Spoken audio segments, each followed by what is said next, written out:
What's going on, my good people? Mike Hidalgo here. Thank you for joining us on another FCP Euro DIY.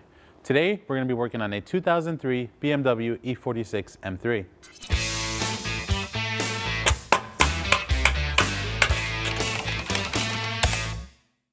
Today on the M3 behind me, we're going to be covering the cabin air filter replacement.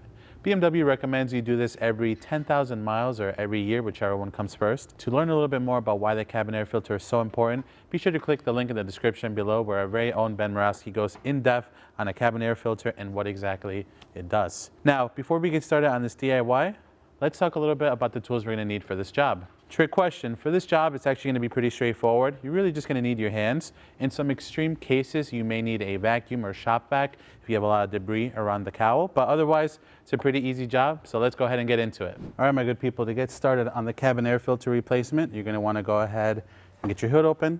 Cabin air filter is located at the front of the cowl right here, pretty easy to get to. And if I didn't mention this at the beginning, this DIY is applicable to all E46 platforms as well as your E83 platforms. I'm going to go ahead and twist these three locking tabs located on either end of the cowl and the center. Once you have those three undone, simply lift up.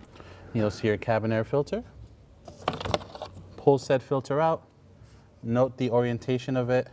You'll see the foam sealing strip is located on the top and it's curved with the ends going towards either end of the vehicle and the boat area going towards the front of the engine.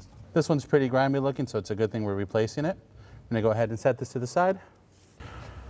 Now you'll note the Corteco filter, and depending on what brand you go with, are all going to look a little bit different. At the end of the day though, you want to make sure your curvature is the same way. You want to make sure your locking tabs on the bottom on either end of the filter are also facing down towards the engine. And then install is simply the reverse. Feed your filter in. The front ridge on the Corteco filter will rest against where this locking tab goes.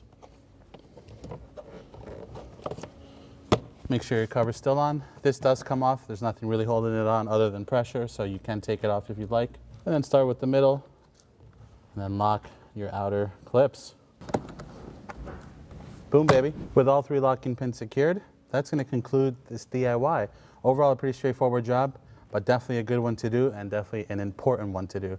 If you like this DIY, please be sure to give it a thumbs up. If you have any questions or comments on what we did today, leave them in the comment box below. And if you like this video and you want to see more like them, please consider subscribing. We make new ones all the time. As always, thank you so much for watching. We'll catch you in the next one.